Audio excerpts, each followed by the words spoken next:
আসসালামু আলাইকুম ওয়া রাহমাতুল্লাহি ওয়া বারাকাতুহু।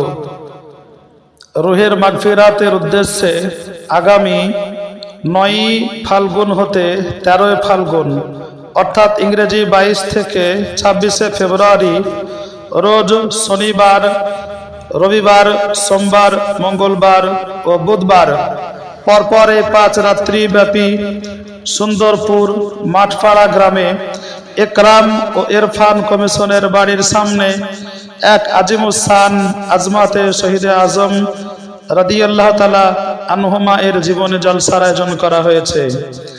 উক্ত জীবনী জলসায় সভাপতির আসন অলঙ্কৃত করবেন এবং সভা সঞ্চালন করবেন কারি মাওলানা মোহাম্মদ রেজাউল ইসলাম নুরি সাহেব।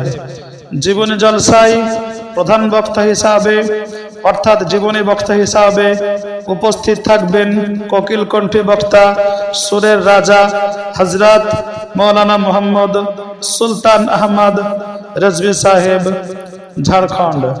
এছাড়া আরো উলামায়ে কেরামগণ উপস্থিত থাকবেন ইনশাআল্লাহ। উক্ত জীবনী জলসায় সকলের জন্য দাওয়াত রইল।